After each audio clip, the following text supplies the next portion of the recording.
e ɗum noon bandiraɓe musidɓe tedduɓe, bandiraɓe am fulɓe wiyoɓe wimi e wimami ɓe funnangue hirnangue sahali ɓaleri jamalayni caggal yettude jomiraɗo joom baɗe bawɗe ko julde e rasulu makko ɓurɗo ɓurnado windere. En calmini dendagal bandiraɓe meɗen ɗo ɓe mbawi wonde e dunde baba adama e kala.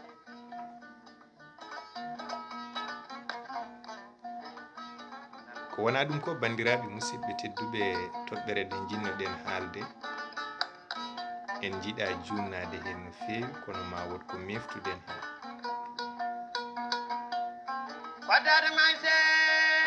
Kalaten ɗo henna ko e daraniɓe en e fannuji moƴƴi, guilay joomen gande ha e joomen jawɗele, ha e hatanteɓe waɗiroɓe sabu e banggue doole.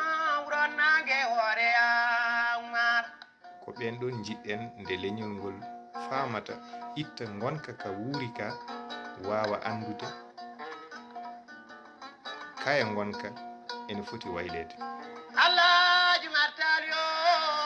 Ne mbawaten sembinde daraniɓe en e fannuji moƴƴi, waɗanoɓe en ko moƴƴi, heedanɓe en ɗo en keedanani koye men, daraniɓe en e nangue gonɗen e ɓuɓri, ɓen ɗon eɗen poti ɓe sembinde guila e gurdam.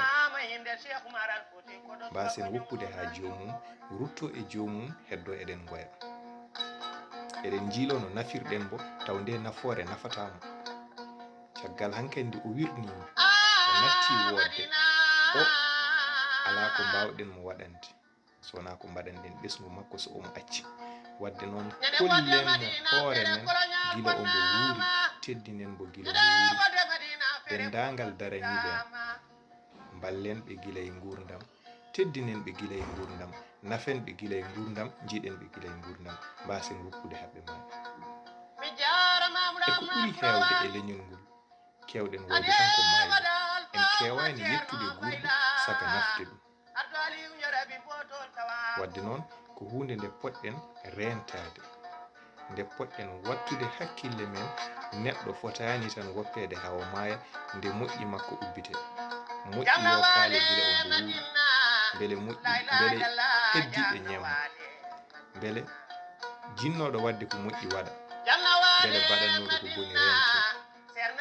Non ko ɗum woni ko jinnoɗen yettinde bandiraɓe, ne mbawaten wattude hakkillaji e nafoɓe men e daraniɓe leñol ngol e walloɓe en e yiɗɓe ɓamtude e yiɗɓe yo en ɓamtu. Ɗum noon on jarama ko musidɗo mon Bara Ka.